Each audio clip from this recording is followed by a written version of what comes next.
Regardless of whether you've just started out running and considering doing your first 5K, or you're a seasoned veteran with many marathons under your belt, well, I'm guessing that the lure of bettering or improving on your personal best times is pretty strong. If so, then you'll be pleased to hear that today I've got 3 tips to help improve your speed.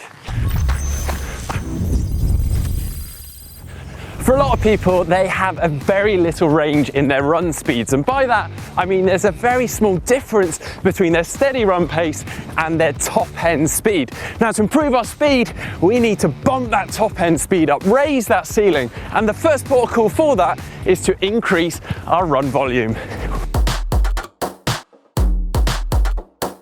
Now, the idea behind increasing your run volume is not only to improve your aerobic fitness, which is actually going to make you faster anyway, it's also to improve your running efficiency and give you a really good foundation and base to work off. Now, to go about doing this, actually what you want to do is gradually overload your body and then recover and adapt to that new stimulus. Then overload, adapt, and over time you'll be surprised how quite quickly you can increase your run mileage.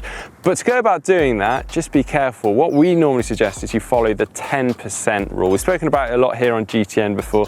The idea is that you never increase any run mileage or any weekly volume by more than 10%, and that'll prevent you from overtraining or even the risk of potential injury.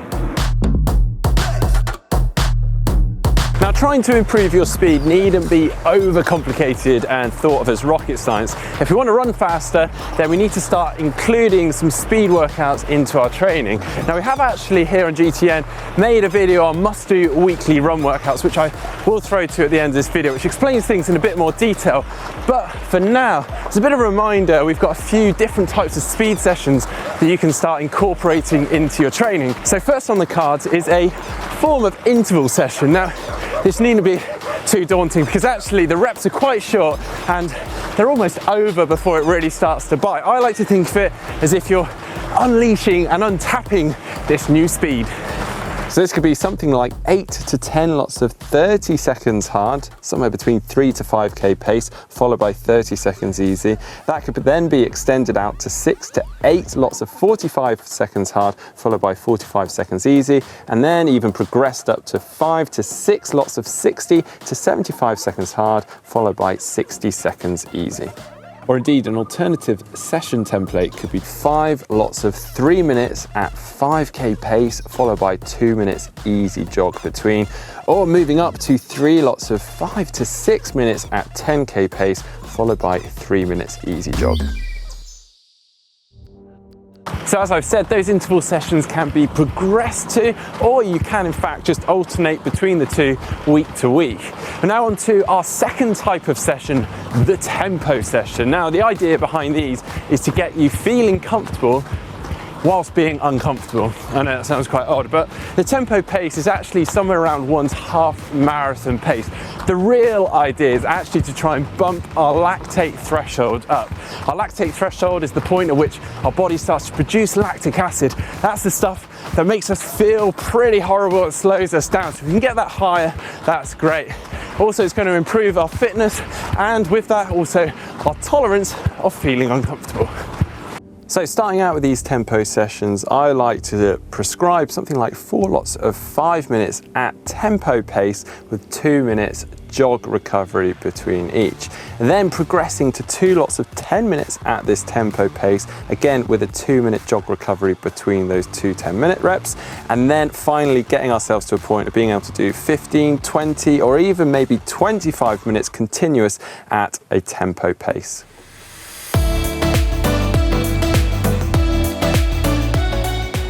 You could also consider alternating your tempo runs with some hill repeats. Hill repeats are great for adding some strength to your running. So if you do have a short, sharp climb, maybe use this for doing some fairly intense intervals, similar to the interval workouts we were discussing before. But if you're using a slightly longer incline with a lesser gradient, then of course knock that intensity back and increase the length of those efforts. Well, now for our final workout, and this is actually including some speed intervals into our long run. Now, I know the long run is often regarded as an opportunity just to get some long miles in, time on the feet, and just keeping things steady, but actually by including some intervals into our long run can actually help teach us how to deal with that fatigue, which inevitably we're going to experience come race day.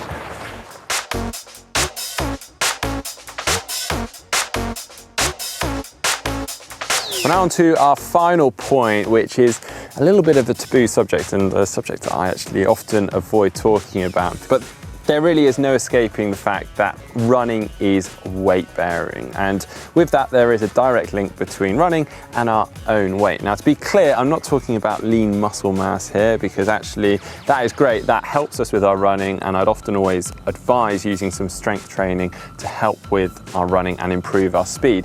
What I am focusing on here is any unnecessary fat. Now, it's very important that we remain healthy, so if you are trying to lose some weight, you do that incrementally and do it healthily. Maybe even seek some advice whilst you're doing that. I often actually advise that if you are increasing your mileage, maybe following some of the tips I've suggested today, then you may see those changes quite naturally, as long as you just keep that healthy diet in place. Now, I hope you've enjoyed today's video, and I hope you do find that you start to improve that speed. I tell you now, there is nothing better than lacing up for and preparing for a race. It really is quite a satisfying feeling. If you do have any questions, please do drop them in the comments section below. I'd love to help out. If you've enjoyed today's video, hit that thumbs up button. If you'd like to see more from GTN, just click on the globe and subscribe. And if you'd like to see that video that I discussed earlier, the 3 weekly must-do run workouts, you can see that by clicking just down here. If you'd like to see what intensity is best to run at to burn fat, then you can see that by clicking just down here.